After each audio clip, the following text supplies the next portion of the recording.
Paloma resumiu, creio que muito bem, né, o que foi, botando no bolso, sei nem o que é. Na unção de Deus, fidelidade. Acho que é os louvores, né? Muito bem resumido e fiquei muito feliz com o curso que teve ontem, né, a iniciativa das meninas de procurarem. E eu percebi que tem pouco conhecimento sobre o assunto. Inclusive, pessoas na internet perguntaram o que é uma criança atípica. E aí eu fui pesquisar para poder responder, porque eu também não sabia o que era, né? Mas foi interessante, eu creio que mais treinamentos nós vamos precisar fazer, mas o primeiro passo foi dado e eu creio que o caminho é esse mesmo, é procurarmos incluir todas as crianças, todos que Deus mandar até nós. Amém? Por falar em crianças, quero convidar agora as nossas amadas crianças a se dirigirem às suas classes, onde com certeza estarão meditando na palavra do Senhor, assim como nós também o faremos aqui no templo.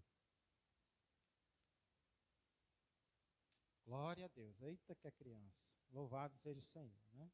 Futuros pastores, ministros, ministras de louvor, diáconos, diaconisas, para a honra e glória de Deus.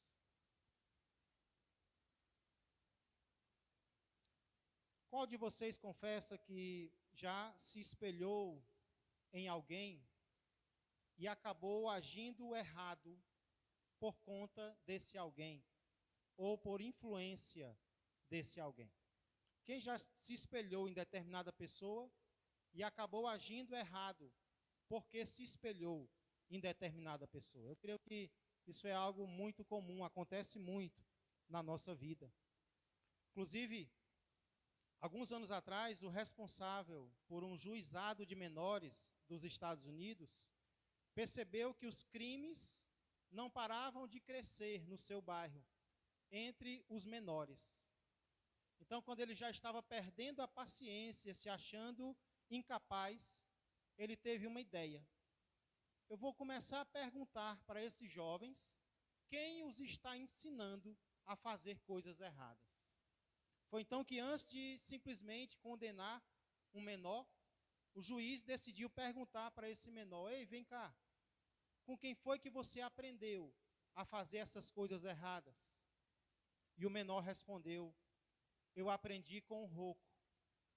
O que eu sei, eu aprendi com o Rocco. E aí ele decidiu perguntar para o segundo menor: e você? Com quem foi que você aprendeu a roubar? E ele disse: foi o Rocco. Rocco era o nome de um jovem, de outro jovem, um líder naquela região. Nos próximos 3 dias, aquele juiz sentenciou nada menos do que 33 menores que afirmaram que haviam aprendido a fazer coisas erradas com esse tal de Rocco.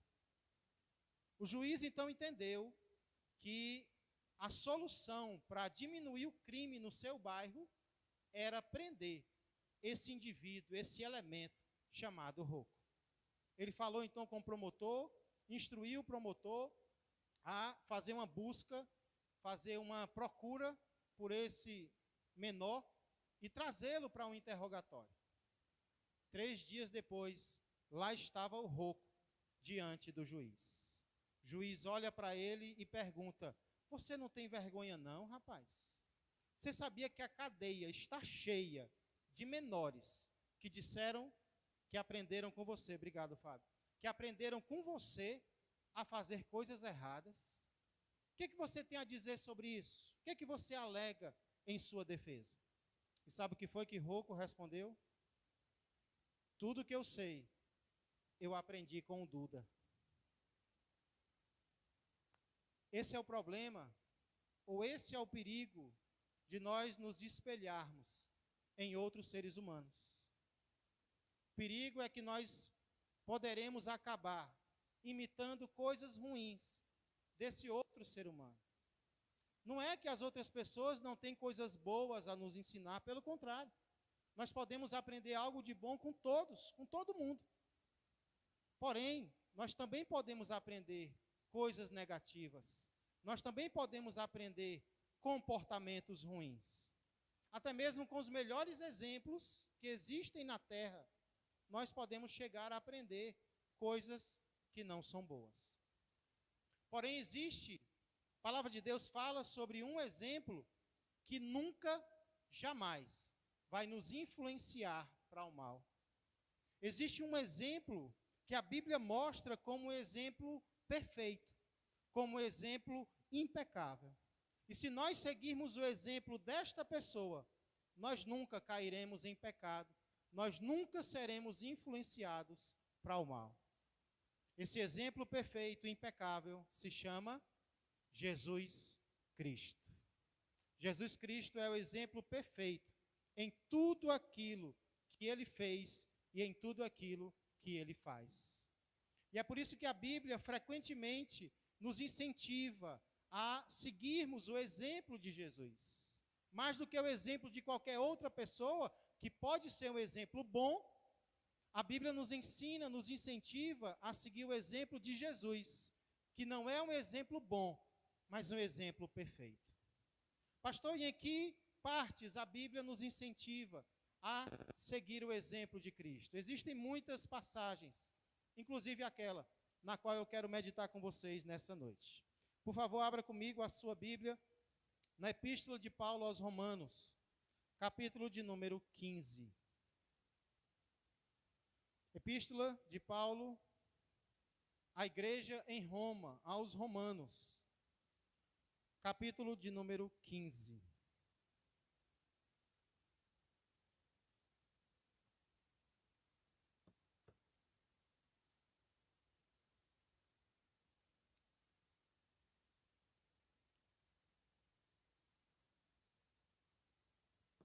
Enquanto você procura, eu aproveito para dar as boas-vindas a todos.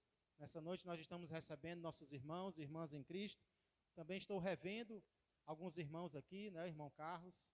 Louvado seja o Senhor. Um prazer rever você, sua companheira. Que Deus abençoe a cada um de nós. Também aqueles que não puderam estar aqui presentes, mas estão nos acompanhando por meio dessa bênção que são as redes sociais.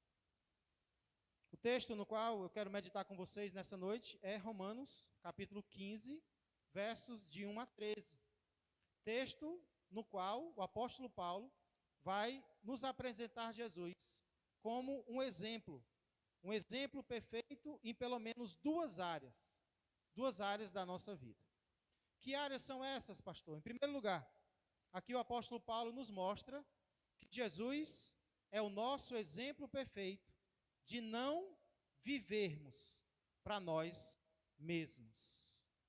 Jesus é o nosso exemplo perfeito de não viver para agradar a si mesmo.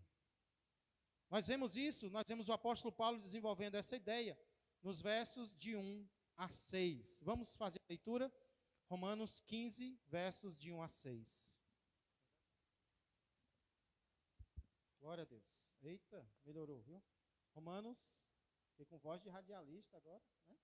Romanos, capítulo 15, versos de 1 a 6, onde Paulo vai desenvolver essa ideia de que Jesus é o nosso exemplo de não viver para agradar a si mesmo. Vamos entender melhor o que a palavra de Deus está nos dizendo aqui em Romanos 15, 1 a 6.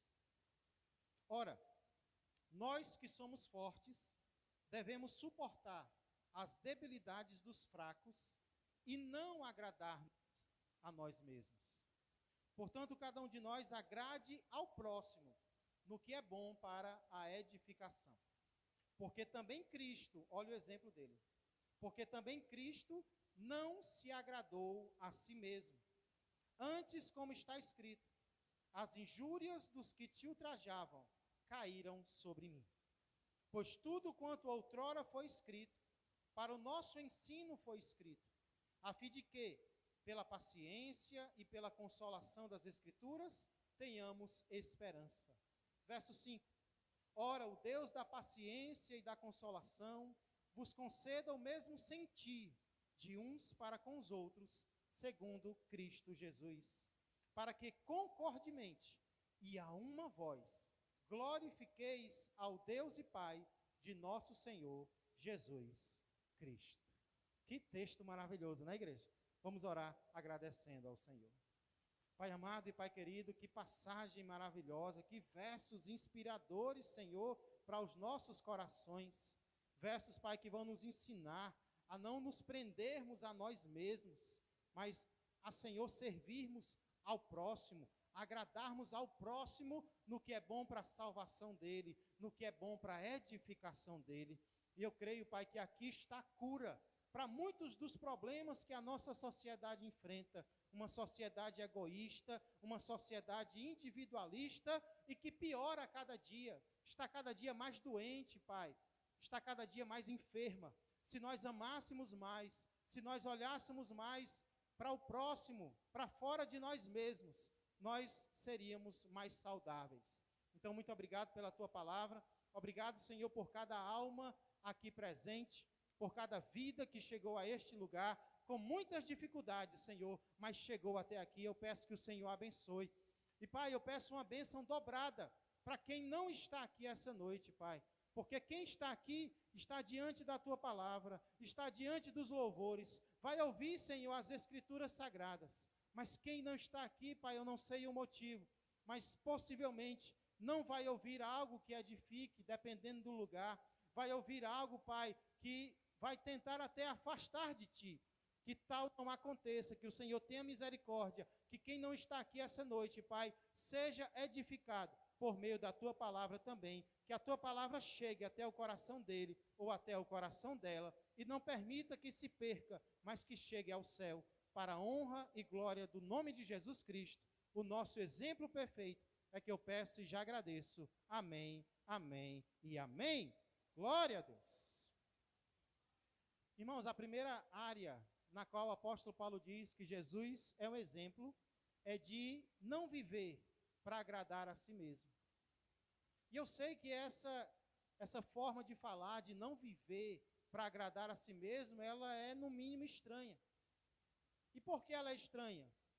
Porque não é exatamente isso que nós estamos acostumados a ouvir no nosso dia a dia. Muito pelo contrário. Todos os dias nós somos bombardeados com mensagens, como por exemplo, faça o que te agrada. Faça aquilo que te dá prazer. Viva conforme o seu coração mandar. Siga o seu coração, siga os seus sentimentos. Ou seja, diariamente nós somos alvo de mensagens que nos ensinam a viver agradando a nós mesmos, a fazermos aquilo que nos dá prazer, a agirmos conforme nos dá vontade. É como se viver para agradar a si mesmo fosse uma lei, fosse um mandamento que nós temos que obedecer. Eu tenho que viver para me agradar. Eu tenho que viver para agradar aos meus anseios, à minha vontade. Porém, perceba que quando nós olhamos para a Bíblia, nós vemos que é exatamente o quê? O oposto. Nós vemos que é exatamente o contrário. A palavra de Deus nos ordena aqui que nós não vivamos para agradar a nós mesmos. É o que a palavra de Deus nos ensina, é o que a palavra de Deus nos ordena. Não agrade a si mesmo.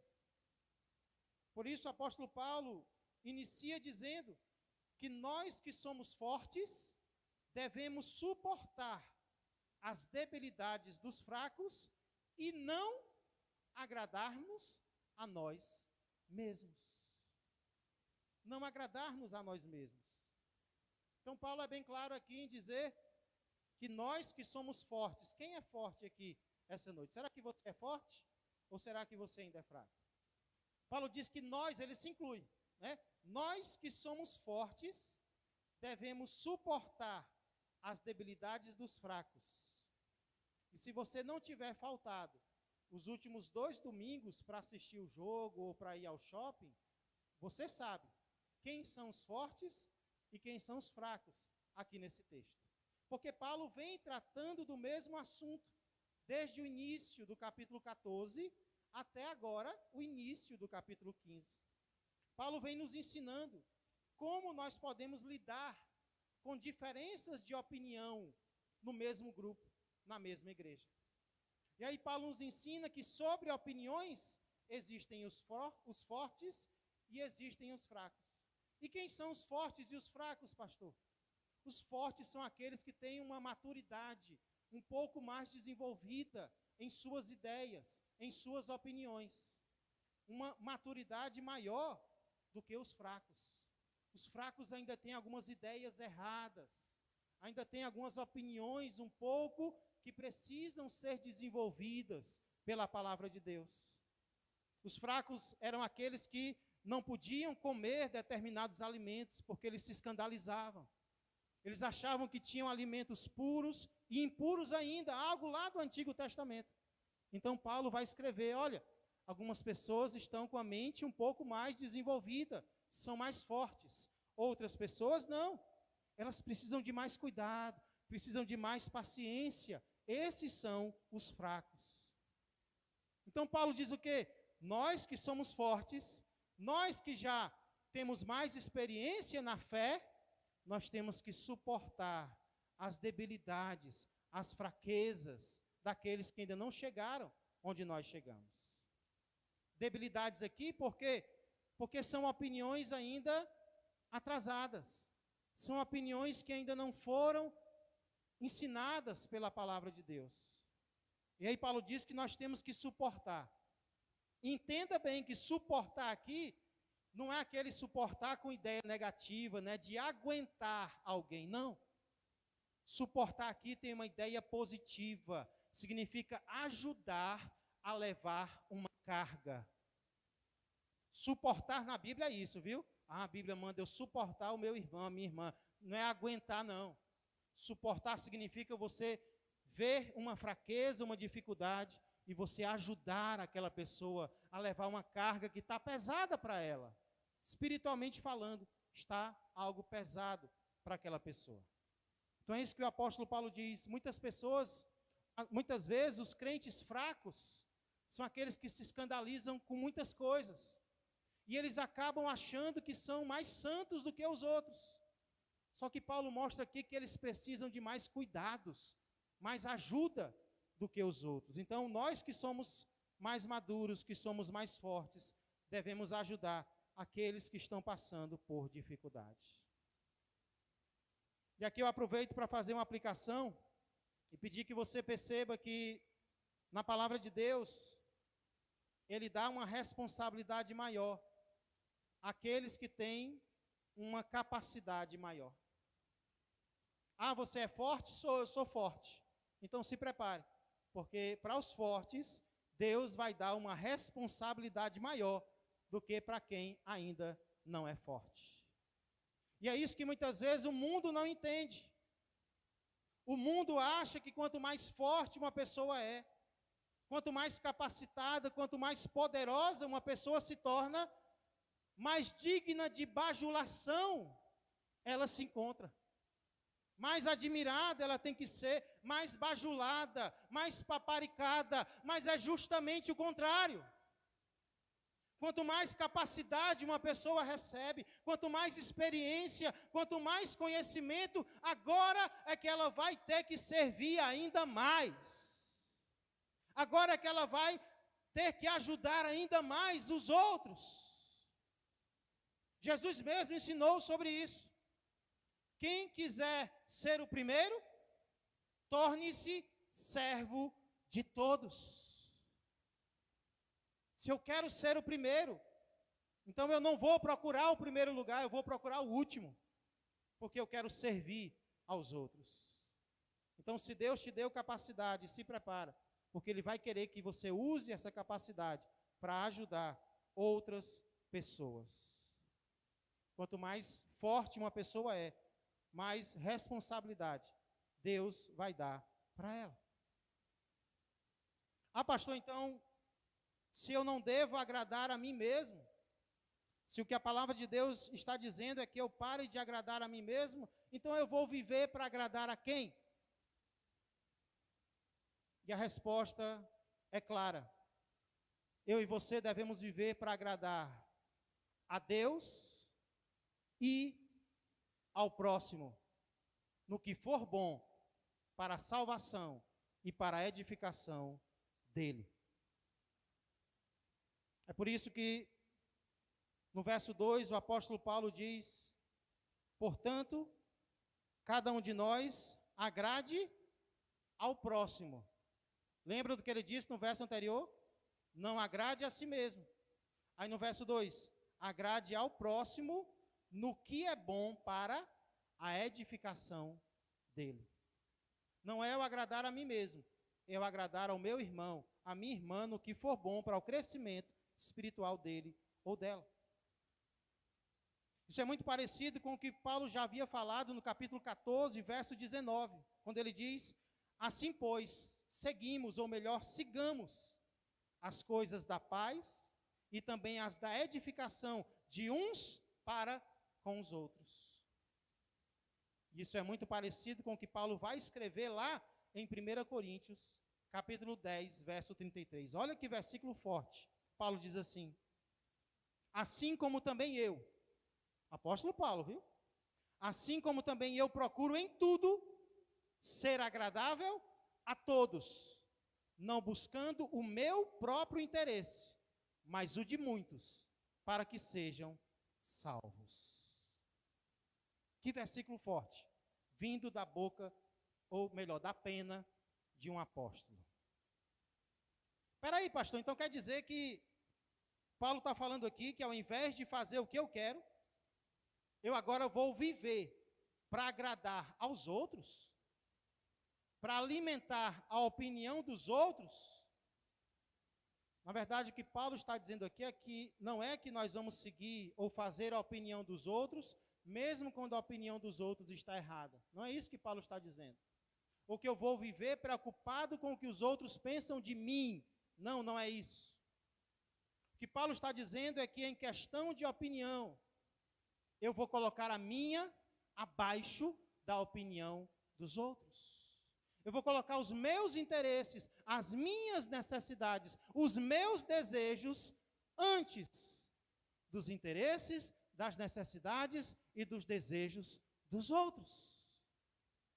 Eu parar de pensar apenas em mim mesmo e começar a pensar no que vai edificar ao meu irmão, não apenas no que eu quero fazer, no que eu quero falar, no que eu quero ouvir, mas o que o meu irmão precisa ouvir, o que o meu irmão precisa fazer para o crescimento e para a salvação dele.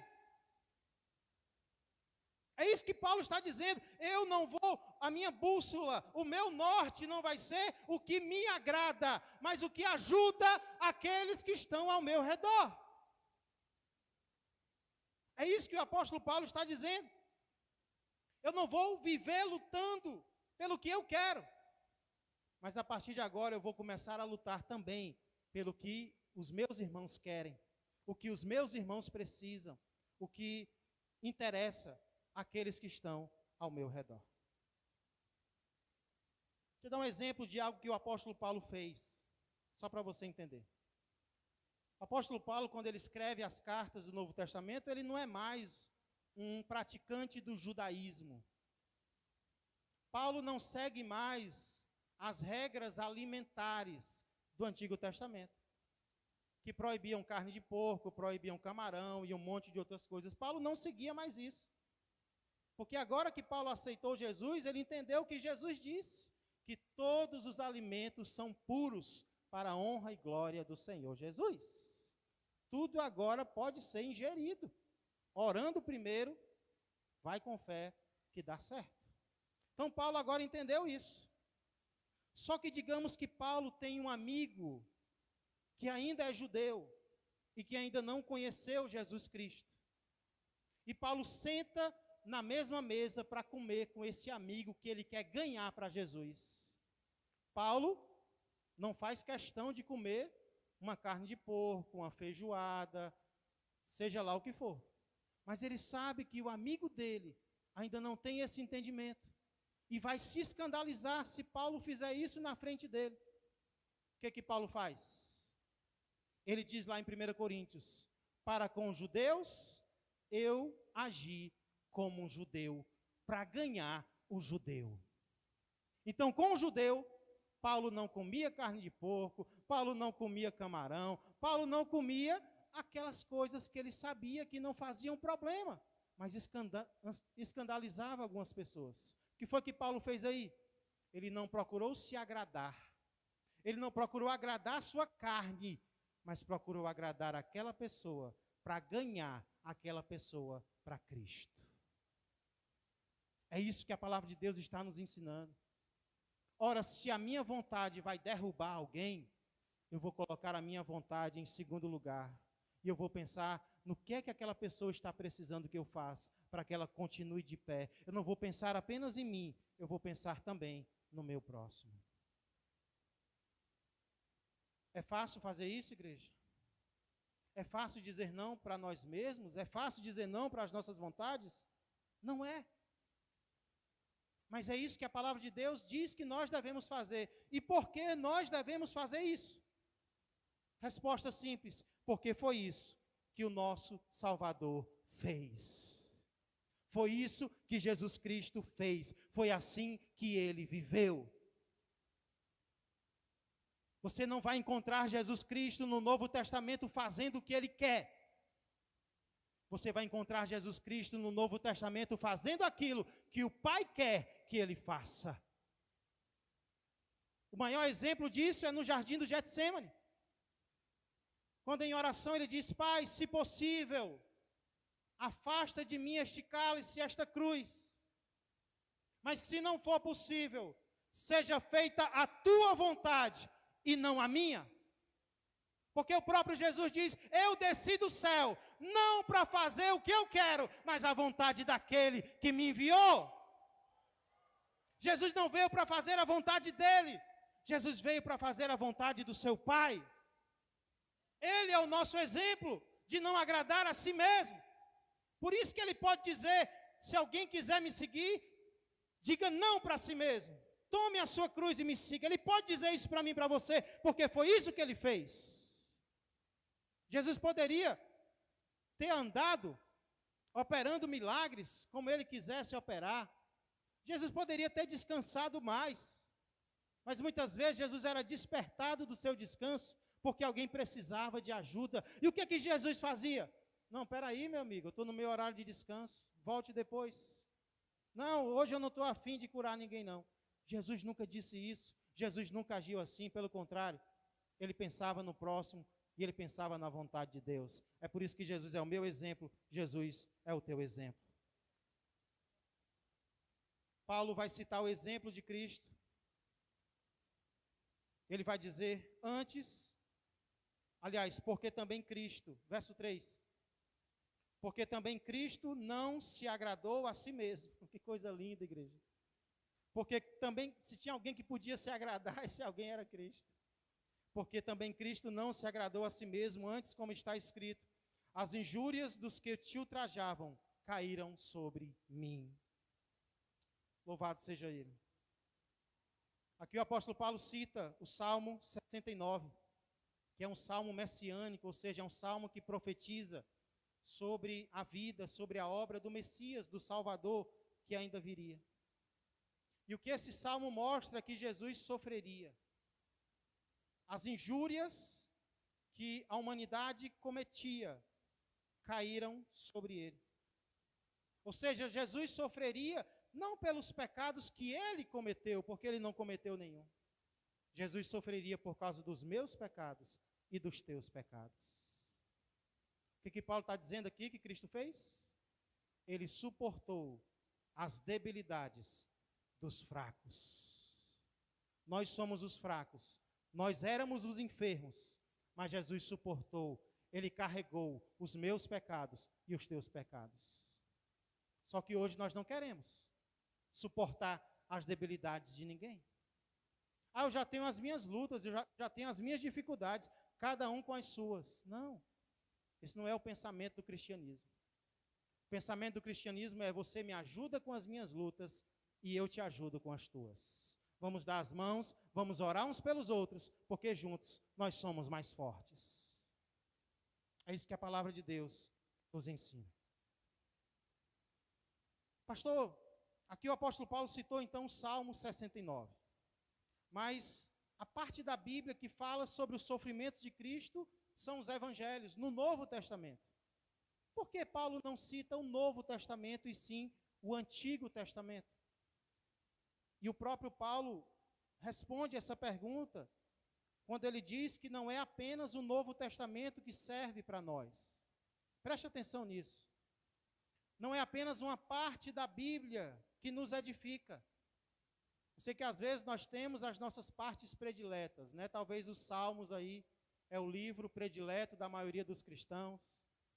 Vai ter alguns que só gostam de ler o Novo Testamento, não gostam de ler o Antigo.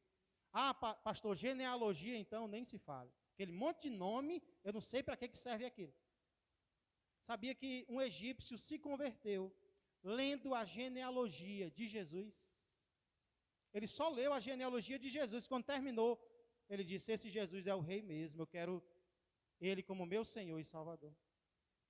Então, o que Paulo está dizendo aqui é que não é apenas uma parte da Bíblia que serve para a nossa edificação. Pelo contrário, tudo quanto outrora foi escrito para o nosso ensino foi escrito. É claro que existem leis do Antigo Testamento que não são mais leis para nós. E uma escola dominical dessas, eu dei um exemplo, né? A lei do cunhado. Quem já ouviu falar na lei do cunhado? Estão lendo a Bíblia? Não, pessoal? Está na Bíblia, viu? A lei do cunhado está na Bíblia. Quando um homem casado morria sem filhos, a viúva dele casava com o irmão vivo. Essa lei não tem mais hoje. Quem pode dizer graças a Deus? Imagina se a lei do cunhado ainda fosse lei hoje, né? Misericórdia. As pessoas iam casar hoje olhando para quem é o marido e também para quem é o cunhado, para já saber se vai, né? Graças a Deus não é mais lei hoje, lei do cunhado não existe mais. Mas ela tem uma lição. Ela tem um ensino de nos preocuparmos com a família, de nos preocuparmos com a nossa casa, né? Então, o que Paulo está dizendo é que tudo que foi escrito, inclusive no Antigo Testamento, para o nosso ensino foi escrito. E aí ele diz, qual é o objetivo disso? A fim de que pela paciência e pela consolação das Escrituras, tenhamos esperança. Ei, está faltando esperança? A esperança está falhando? Então volta a abrir as Escrituras, porque a esperança vem quando a palavra de Deus é aberta, quando a palavra de Deus é lida, quando a palavra de Deus é estudada. Então, olha o que nós perdemos quando nós fechamos a Bíblia na nossa vida: ensino, consolação e esperança. Paulo diz que vem através de quê? Do que foi escrito. Do que foi escrito. Foi escrito para nos dar isso: ensino, paciência, consolação e esperança. Tudo no livro só. De graça, aí na minha casa e na sua casa. Não pode estar fechado um livro desse. Tem que estar aberto, sendo lido, meditado a cada dia. Só que tem gente que não entende isso. Tem gente que não compreende o valor das Escrituras. E ontem eu quase choro. Ontem eu assisti um vídeo desses curtos, no qual um desses digital influencer da vida, né, muito famoso aqui no Brasil, não vou dizer o nome dele, termina com Maia, alguma coisa assim, né? Eu não vou dizer o nome, só o sobrenome. E aí ele estava dizendo que não lê a Bíblia porque não quer estragar a intimidade que ele tem com Deus. Não, eu não tenho nada contra o que está escrito na Bíblia. Porém, eu não quero, ele diz assim, eu prefiro não ler, porque eu não quero perder essa coisa que eu tenho com Jesus desde criança. Eu não quero perder essa intimidade. Tem coisas que só eu entendo dele e só ele entende de mim. E se eu ler a Bíblia, eu acho que eu vou perder isso.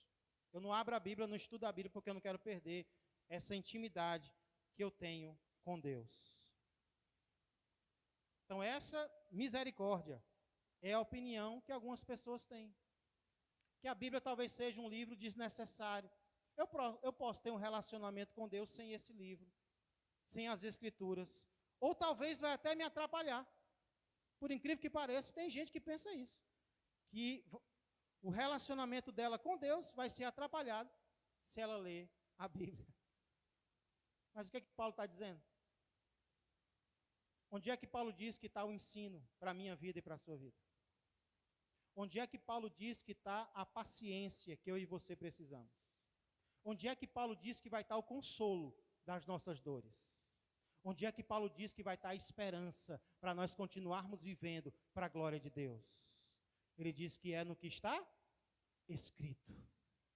É justamente no que está escrito. Então não deixe a correria da vida te afastar desse livro, não. Não justifica na tua mente dizer, eu estou muito ocupado para pegar na Bíblia. Não. Se você estiver muito ocupado para pegar na Bíblia, deixa de fazer alguma coisa para ter tempo de fazer isso. Para o seu próprio bem, para o bem da tua alma. Não se afasta da palavra de Deus. Aí quando Paulo fala desse Deus que consola, que dá paciência, o Deus da paciência e da consolação, aí ele expressa um desejo. Versos 5 e 6, ele diz, ora o Deus da paciência e da consolação vos conceda o mesmo sentir de uns para com os outros, segundo Cristo Jesus, para que concordemente e a uma voz glorifiqueis ao Deus e Pai de nosso Senhor Jesus Cristo. Percebeu quantas vezes Paulo cita a pessoa de Jesus aqui? Né? Paulo não consegue escrever um versículo sem incluir Jesus naquele versículo. Mas eu queria chamar a sua atenção para o fato de Paulo dizer que nós devemos ter o mesmo sentir de uns para com os outros. E eu achei isso interessante porque dificilmente nós vamos ter as mesmas opiniões. Dificilmente eu e você vamos ter as mesmas opiniões. Numa igreja, então, isso vai ser impossível. Porém, mesmo com opiniões diferentes, nós podemos ter o mesmo sentimento uns para com os outros. O sentimento de amor, de carinho, de preocupação, que não é natural, mas que desce do céu no meu coração e no teu coração. Isso nós podemos ter o mesmo sentir de uns para com os outros. Não é normal nós sentirmos amor por uns e indiferença por outros. Não é isso que Deus quer, mas que nós tenhamos o mesmo sentir, o mesmo sentimento de uns para com os outros. E qual é o objetivo disso? Ele diz, para que concordemente e a uma voz glorifiqueis ao Deus e Pai de nosso Senhor Jesus Cristo. Interessante, ele fala de glorificarmos a Deus em uma voz. Aí eu lembrei, sabe de quê?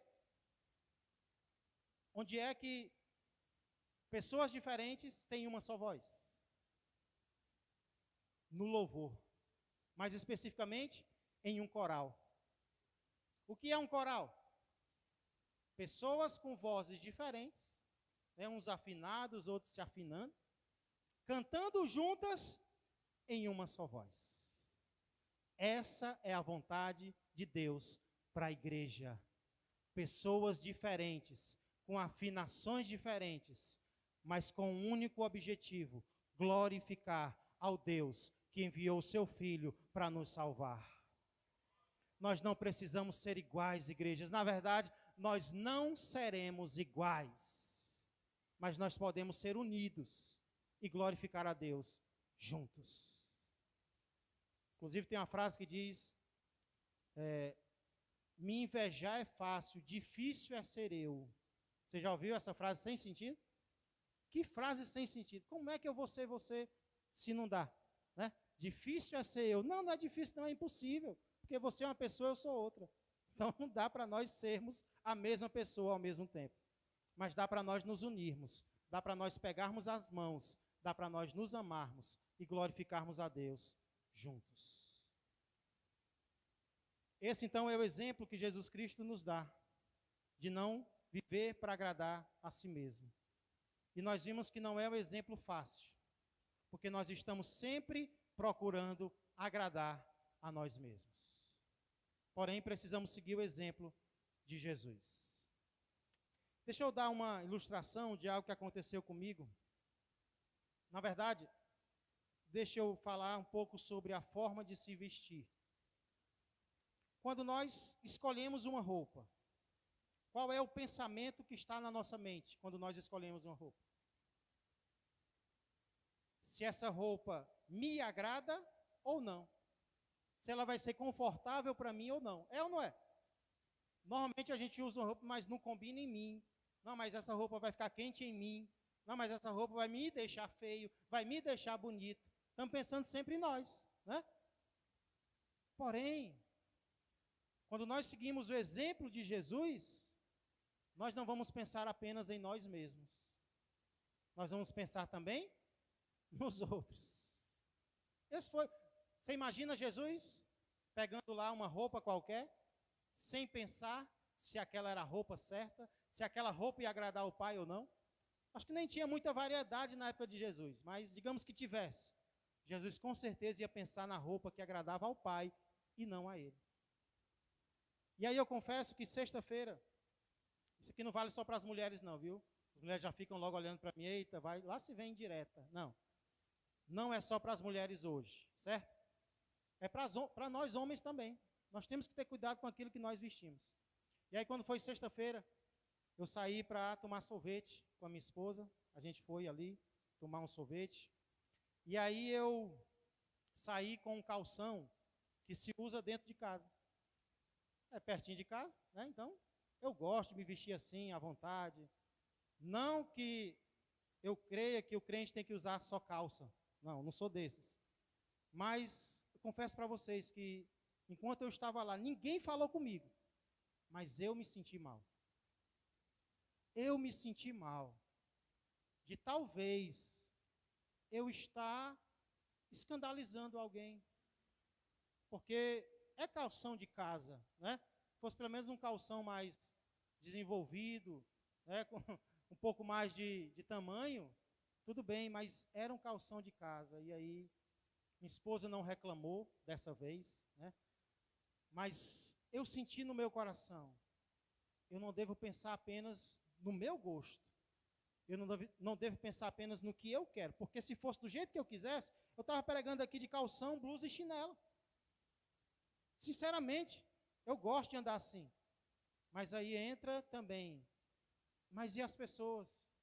E aquelas pessoas que não têm o entendimento ainda da palavra de Deus? Será que não vão me achar desleixado, né? Não vão me achar irresponsável? E aí eu disse para mim mesmo, não vou mais sair com esse tipo de calção na sorveteria, né? Na sorveteria eu não saio mais assim, vou ter mais cuidado com a forma como eu me visto.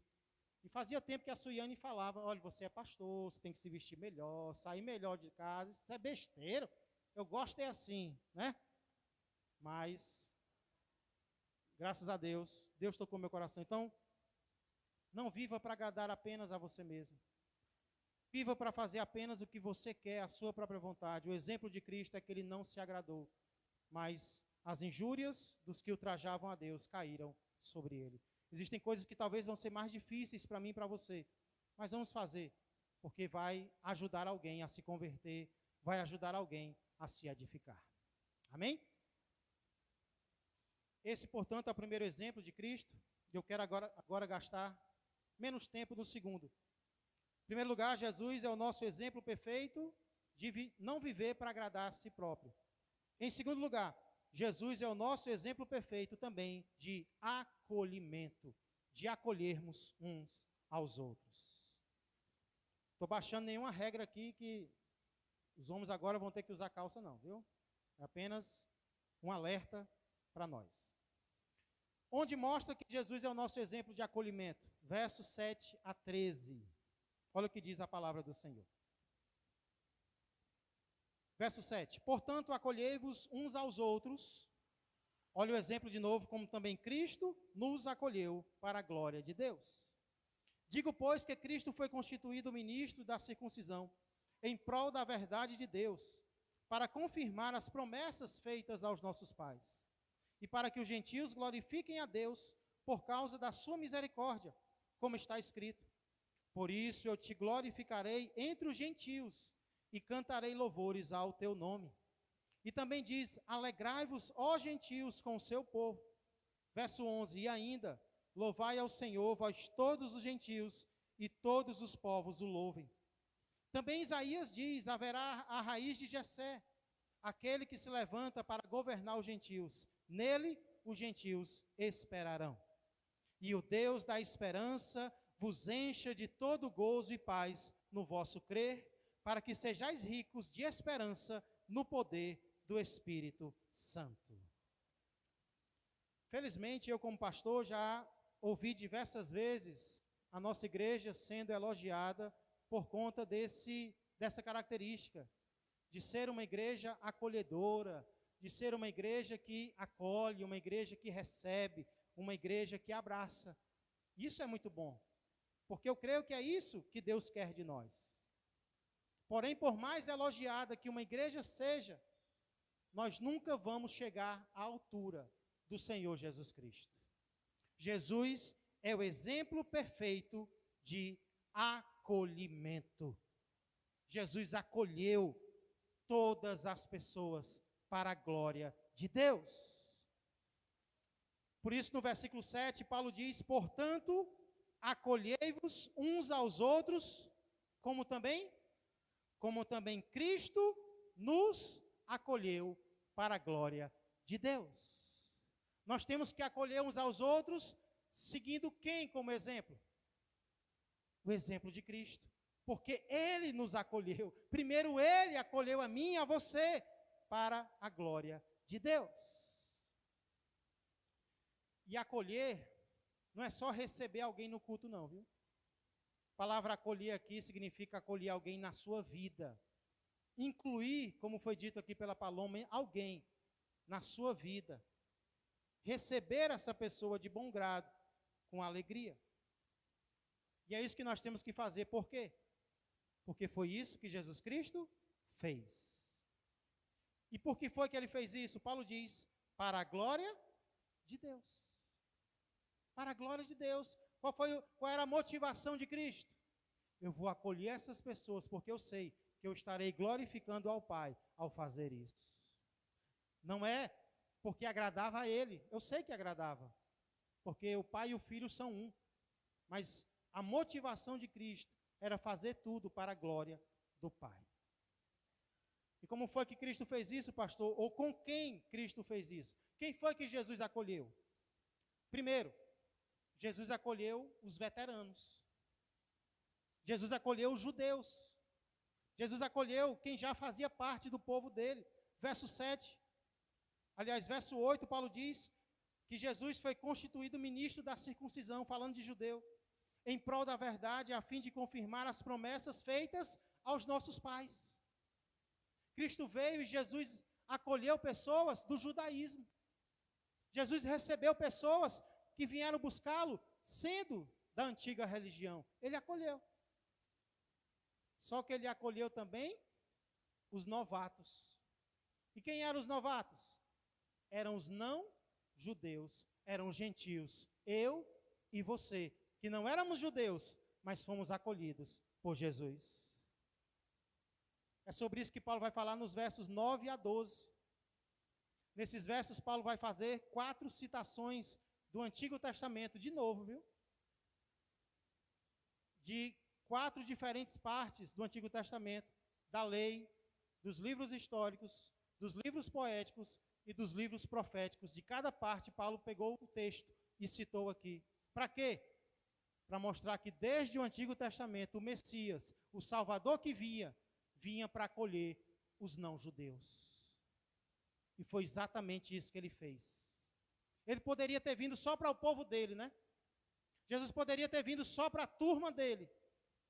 Mas não, ele veio também para quem não era. Ele veio também para quem não fazia parte. E é por isso que eu e você estamos aqui essa noite. Só que às vezes não é isso que nós queremos fazer. Nós não queremos acolher uns aos outros. Primeira mensagem que eu trouxe sobre esse assunto, que é desde o início do capítulo 14, eu falei sobre o WhatsApp. O WhatsApp é um exemplo, irmãos, do que muitas vezes nós fazemos de errado na igreja. Porque às vezes no WhatsApp nós não acolhemos, nós não abraçamos. Às vezes nós fechamos os braços para quem está chegando agora no grupo. Coisa natural, coisa do dia a dia. Tem grupo do trabalho, tem grupo da família, tem grupo da igreja. E às vezes a gente fecha o braço para quem está chegando. Ixi, novato. Jesus não fez isso. Jesus abraçou os gentios. Ou às vezes a gente até abraça quem está chegando, mas a gente despreza quem já estava no grupo. A gente despreza quem já fazia parte. A gente despreza os veteranos. E isso, em algo tão simples, não é o que Deus quer que nós façamos. Acolhei-vos uns aos outros. Como quem? Como também Cristo vos acolheu. Jesus excluiu alguém? Jesus favoreceu alguém? Não. Ele abraçou a todos, novatos e veteranos. Ah, pastor, mas é difícil seguir o exemplo de Jesus, né? É difícil. Seguir o exemplo de Jesus sempre vai ser difícil, mas também sempre vai ter recompensa. Sempre vai ter galardão. Fazer a vontade de Deus, não agradar a nós mesmos, acolher a todos. Não é o que a gente vai querer muitas vezes, mas é o que Deus quer, e é o que nós vamos fazer. Às vezes vai chegar alguém aqui que não vai ter as características que eu e você preferimos em uma pessoa, mas o que é que Jesus faria se ele estivesse sentado em uma dessas cadeiras ou aqui nesse altar? Ele abraçaria, ele receberia, ele daria as boas-vindas para todos. E é o exemplo de Cristo que eu e você devemos seguir. E o que é que isso vai trazer? Vai trazer recompensa para nós. E é o que Paulo termina citando no verso 13. Ele diz: e o Deus da esperança vos encha, em vocês que vão seguir o exemplo de Cristo. E o Deus da esperança vos encha de todo gozo e paz no vosso crer, para que sejais ricos de esperança no poder do Espírito Santo. E no verso 4, Paulo diz que através das Escrituras nós temos paciência, consolação e esperança. Não foi? Quando chega no verso 5, ele faz um desejo: que o Deus da paciência e da consolação vos encha. Aí agora, no último versículo, está faltando o quê? O Deus da esperança. Paulo tem dois desejos, e nos dois desejos ele cita Deus. Mas o que eu quero chamar a sua atenção aqui é para os sentimentos bons que vão descer no nosso coração quando nós seguimos o exemplo de Cristo. Paulo fala de gozo, esperança, paz, poder do Espírito Santo. E sabe por que muitas pessoas hoje estão deprimidas? Sabe por que muitas pessoas hoje estão tristes, desanimadas? Porque não estão fazendo a vontade de Deus. Se nós seguirmos o exemplo de Cristo, por mais difícil que seja, Ele vai nos pagar com sentimentos bons no nosso coração. Um coração cheio de alegria, um coração cheio de paz. Nessa noite, portanto, nós vimos duas áreas nas quais Jesus é um exemplo que nós devemos seguir. Jesus é um exemplo de não vivermos para agradar a nós mesmos. E Jesus é um exemplo de acolhermos a todos e uns aos outros. Baseado nisso, eu quero encerrar fazendo alguns convites para todos nós nessa noite. Primeiro convite que eu faço: pare de viver para se agradar. Pare de viver para agradar a você mesmo. Eu sei que muitas vezes a gente faz isso procurando alegria. Não, se eu pensar mais em mim, se eu buscar mais os meus interesses, eu serei mais feliz. Mas é justamente o contrário. Quanto mais nós olhamos para nós mesmos, mais deprimidos nós ficamos. Porque o alvo não deve ser a minha vida e a sua vida. O nosso alvo deve ser a Deus e ao próximo. Então para de querer se agradar em tudo e faz o que a palavra de Deus está ensinando. Vive para agradar aos outros, para ajudar aos outros, para ser uma bênção na vida dos outros. E a recompensa de Deus vai vir no meu coração e no teu coração. Quanto menos egoístas, individualistas nós formos, melhor para nós, por incrível que pareça. Nós vamos pensar nos outros e a recompensa virá para nós. Procura ajudar alguém. Procura fazer a diferença na vida de alguém, você vai ver a alegria que Deus vai colocar dentro de você. Enquanto que se você ficar reclamando, mas ninguém me ajuda, mas ninguém me ama, mas ninguém me visita, mas ninguém isso, a sua depressão só se aprofunda. Olha para alguém, olha para fora da janela e veja que a vida é muito maior do que eu e você podemos imaginar. Pastor, como é que eu faço isso? Convite prático e simples. Antes de tomar qualquer atitude, pergunte-se primeiro o que Jesus faria. Eita Deus! Você já tinha ouvido essa pergunta? O que Jesus faria? Eu confesso que muitas vezes na minha vida eu me perguntei o que fulano de tal faria. E eu tentei imitar fulano de tal e eu me dei mal. Mas nós nunca vamos nos perguntar o que Jesus faria e nós vamos nos dar mal. Porque Ele é o nosso exemplo perfeito. Então experimenta durante essa semana, antes de fazer algo, pergunte-se primeiro o que Jesus faria. E se prepare, porque a sua vida vai mudar. Você vai começar a fazer coisas que você não fazia e você vai parar de fazer coisas que você fazia. O sentimento do Espírito Santo vai nascer no teu coração. Jesus falaria com essa pessoa. Eu não falaria não, mas Jesus falaria, então eu vou lá, eu vou falar com ela. Eita, que a nossa vida será transformada. O que Jesus faria? Terceiro convite que eu faço, invista tempo na palavra de Deus. Como eu disse, existem pessoas que acham que a Bíblia é um livro desnecessário ou até que pode atrapalhar. E por incrível que pareça, às vezes tem crente que tem esse mesmo pensamento. Não, eu não vou ler a Bíblia porque senão eu vou perder. Perder o quê? Vai perder sim, muita coisa ruim. Vai perder hábitos ruins, pensamentos ruins, sentimentos ruins. Tudo isso nós vamos perder se nós gastarmos tempo na palavra do Senhor. Então, se você estiver ocupado demais, que eu duvido que esteja, olha o que dá para excluir da sua vida. E separa aí no mínimo 15, meia hora, 1 hora por dia, para abrir esse livro, para meditar nesse livro. Porque é através desse livro que nós vamos ter paciência, consolação e esperança. Aproveite que o segundo semestre começa amanhã e já começa hoje, para a honra e glória de Deus. Para concluir, pare de rejeitar o plano que Deus tem para você.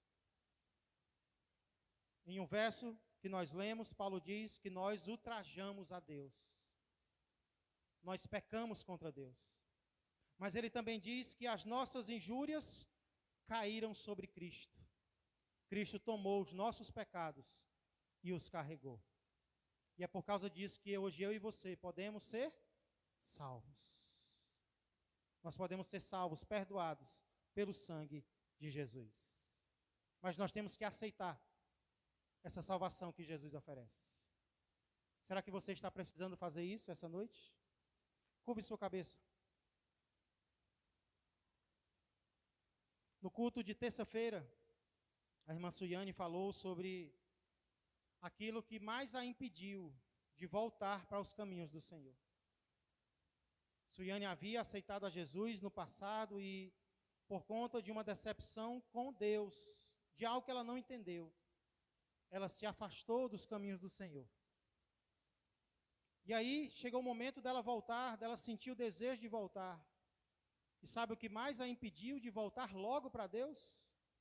Foi acreditar que Jesus a receberia de novo.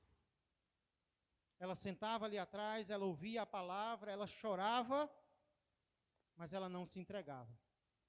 E ela não se entregava porque ela não entendia ainda o amor que Jesus tem por ela e por cada um de nós.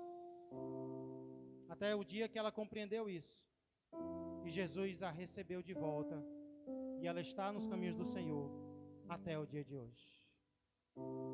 Assim é Jesus Cristo. Jesus não é como o homem é. Jesus não rejeita como o homem rejeita.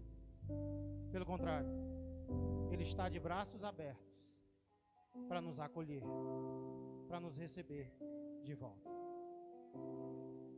Então talvez nessa noite você esteja precisando tomar uma decisão. Talvez a decisão de não viver mais para agradar a si mesmo. Talvez a decisão de investir tempo, mais tempo na palavra de Deus, para que você possa crescer espiritualmente. Ou talvez a decisão que você precisa tomar hoje é de não rejeitar mais esse Jesus que carregou os teus pecados na cruz. Por isso, enquanto estamos adorando ao Senhor com um cântico, antes de encerrarmos, se você está tomando uma destas decisões ou outra qualquer que Ele colocou em teu coração, não faça o que você quer, faça o que Deus quer na sua vida.